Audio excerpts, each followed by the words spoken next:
Assalamualaikum warahmatullahi wabarakatuh. Innal hamdalillah nahmaduhu wa nusalli ala rasulil karim.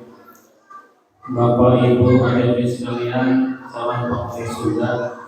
Alhamdulillah Allah Subhanahu wa taala masih memberikan kesempatan kepada diri kita untuk beribadah di bulan suci Ramadan. Dan alhamdulillah kita sudah memasuki 10 hari yang kedua,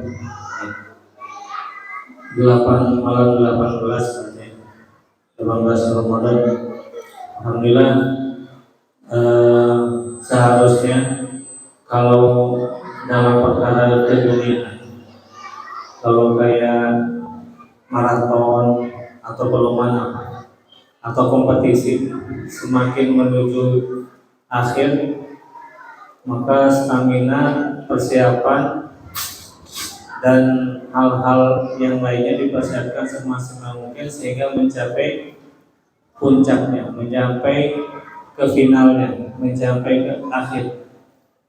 Hadirin wal hadirat, mestinya untuk akhirat juga seperti itu. Untuk bulan Ramadan semestinya semakin akhir ke Ramadan ini semakin getol lagi, semangat lagi ibadah, semangat lagi untuk beramal soleh. Tetapi kemudian kadang kalau lihat di luar masjid, kadang semakin akhir Ramadan, suasana Ramadannya tidak terlihat lagi. Dengan beraninya supir sabari ngerokok, ngebul, sabari nyetir motor ngerokok, siang-siang. Ini fenomena di kita di Bandung ya. Nggak tahu kalau di belahan bumi yang lain. Sering ya, padahal dalam satu keterangan pernah ketika Rasulullah SAW naik tangga ya, mengucapkan amin. Tangga yang pertama, yang kedua amin, yang ketiga amin. Hal yang tidak biasa didengar oleh sahabat. Ketika ditanya oleh sahabat, kenapa ya Rasulullah SAW mengucapkan amin? Di antara 3 doa daripada diaminkannya oleh Rasulullah SAW adalah merugi orang yang mendapatkan bulan suci Ramadan tetapi tidak diampuni dosanya.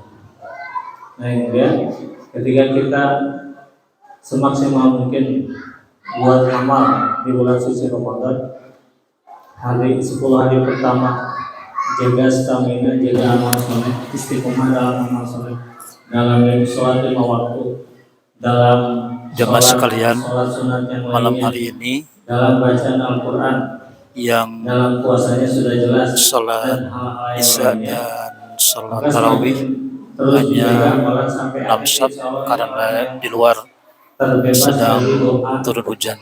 Mudah-mudahan ini adalah hujan berkah dan jemaah yang pada hari ini berhalangan senantiasa tetap dalam lindungan dari Allah SWT. Tetapi dosanya tidak diampuni. Nah, kalau kita beramal terus, maka insya Allah dosa kita diampuni oleh Allah Subhanahu Wa Taala.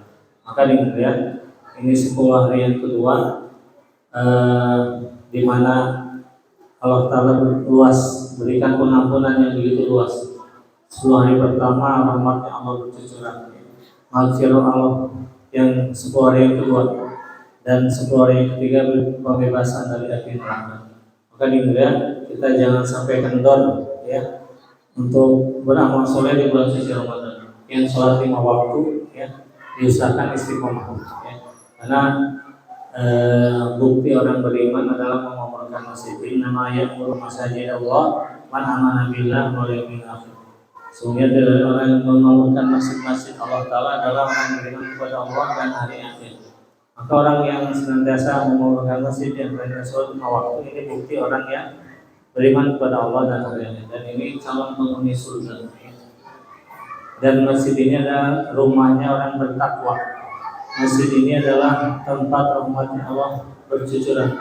tempatnya sakinah ketenangan jiwa Allah Ta'ala berikan kepada para penghuni masjid. Dan hari mulia dalam sebuah keterangan, la sholat al-lidahil masjid illa fil masjid. Tidaklah ada sholat bagi orang yang rumahnya dekat ke masjid kecuali di masjid. Untuk laki-laki, jadi laki-laki mah harus di masjid. Berapa jarak dekat ya? Minimal 40 ya, 40 rumah mah masih dekat ya. 40 rumah ke arah timur, barat, utara, selatan ini masih dekat. Dan hingga di antara kita tuh insya Allah rumahnya pada dekat-dekat ke masjid. Kalaupun jauh ada kendaraan, ya, tidak ada alasan untuk tidak ke masjid. Kalau tempat kerja jauh pun berusaha untuk pergi lebih awal, mungkin pakai kendaraan. Kalau terlalu jauh mungkin kos kontrak yang mendekati tempat pekerjaan. Nah, kenapa tidak dimulai untuk amal soleh, untuk bekal kita yang selamanya? Kenapa tidak kita lebih semangat lagi daripada kesemangatan kita mengejar dunia? Nah, yang mulia, kita pikir kita ini, usaha kita ini untuk akhirat harus lebih ya, daripada usaha kita untuk keduniaan kita. Karena yang mulia, dunia dikejar, diusahakan seberapa banyak pun suatu saat pasti akan kita tinggalkan. Harta yang begitu banyak kalau sudah meninggal pasti punya orang lain, punya ahli waris kita. Kemudian seorang suami punya istri, kalau sudah meninggal istrinya jadi janda. Kalau seorang istri suaminya meninggal ya jadi janda. Kalau istrinya yang meninggal mungkin istrinya meninggal suaminya jadi duda. Nah, hari kedua setelah itu ya ditinggalkan perkara kebenaran, ditinggalkan perkara dunia. Yang akan kita bawa adalah apa yang kita perbuat ketika hidup kita di dunia. Makanya ini kesempatan, kalaulah kita berumah tangga, ini niat karena Allah Ta'ala, nikah karena Allah Ta'ala, mengurus rumah tangga karena Allah Ta'ala, mendidik anak karena Allah Ta'ala, bekerja semata-mata karena Allah Ta'ala. Nah, kalau kerja karena Allah memang bisa kan? Contohnya, ketika kita kerja, niat kita lurus karena Allah. Cara dalam bekerjanya benar. Ketika ada perintah Allah yang lain, azan, ya berhenti dulu dari kerjaannya dan segera ke masjid, segera sholat ketika bekerja. Karena yakin yang ngasih rezeki adalah Allah, bekerja itu karena Allah. Ketika ada perintah Allah yang lain, berhenti dulu sementara bekerja. Kita sholat dulu, selepas kerja, sholat dulu, selepas sholat baru kerja lagi. Tapi kalau mengatakan ya kerja juga kan ibadah, sabari ngarokok siang-siang pas Ramadan. Tapi mah tos sekian puasa tapi mah menuju nyarian atas ya kita ibadah ngadalilan ya, bukan mengamalkan dalil, ngadalilan amal. Jadi sabari ngarokok teh da mah ibadah ya gitu. Padahal kalau yang namanya yakin ibadah itu mestinya gitu. Jadi pas lagi kerja itu melaksanakan perintah Allah. Bohong kalau mengatakan ini juga ibadah, sabari ngarokok sambil puasa. Pertama bukan itu mah ngadalilan amal ya teman. Ya.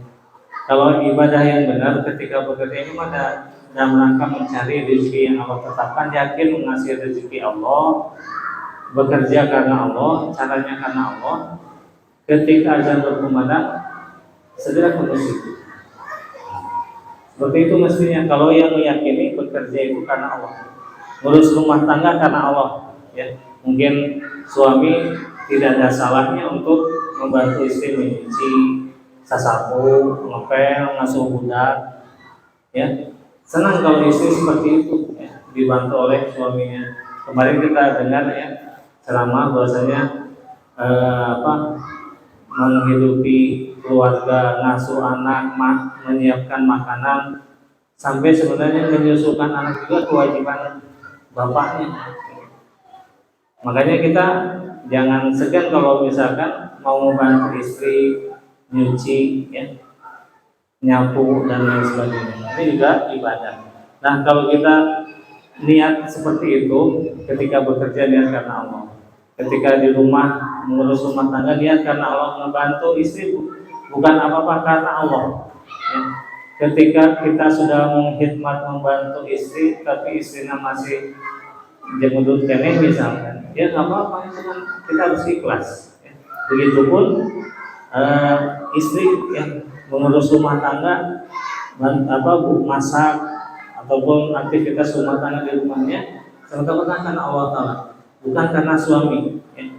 Nah kalau kita mengamalkan seperti itu dalam rumah tangga, ini akan jadi ibadah juga, jadi amal soleh, bahkan pahala dari ibadah bapaknya, anaknya, pahala puasanya akan didapat oleh ibu yang menyiapkan, memasak di rumah.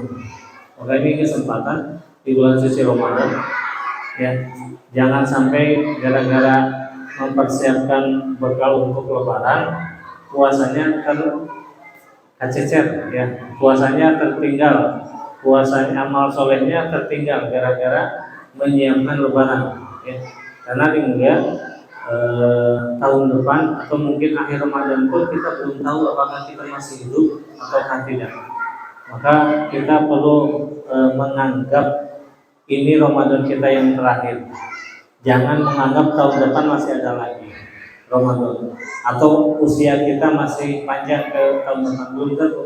Kalau kita menganggap Ramadan ini Ramadan yang terakhir, maka kita akan sungguh-sungguh dalam beramal. Tapi kalau kita menganggap masih ada Ramadan depan, kalamnya nanti kayak Ramadan ini. Jadi hari-hari ini kalamnya lah, nanti kayak ini. Tapi kayaknya kalau perkara dunia mah nggak akan gitu.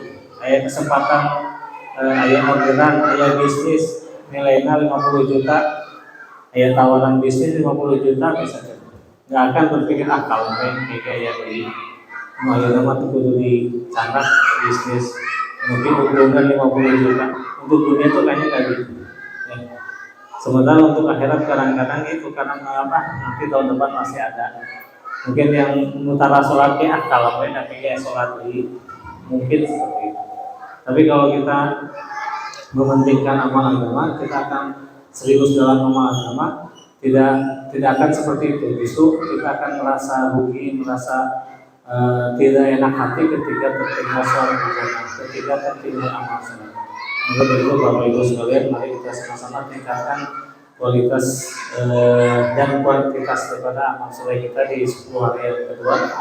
Mudah-mudahan Allah Ta'ala terima amal ibadah kita dan pembiasaan kita di Ramadan ini bisa terbawa dan menjadi sifat, menjadi amalan kita yang positif nanti di bulan Syawal dan sampai menuju bulan Ramadan berikutnya. Amin ya Allah ya Rabbal Alamin. Mungkin itu saja yang bisa saya sampaikan. Mudah-mudahan ada benarnya. Kalaupun benar apa yang saya sampaikan ini mutlak dari Allah Subhanahu Wa Taala, dan kalau salah daripada apa yang saya sampaikan itu mutlak kesalahan saya pribadi karena kebodohan saya sendiri, mohon dimaafkan dan diikhlaskan. Kita tutup dengan doa majelis. Subhanallah wa bihamdihi, subhanakallahumma wa bihamdika, asyhadu an la ilaha illa anta, astaghfiruka wa atubu ilaik.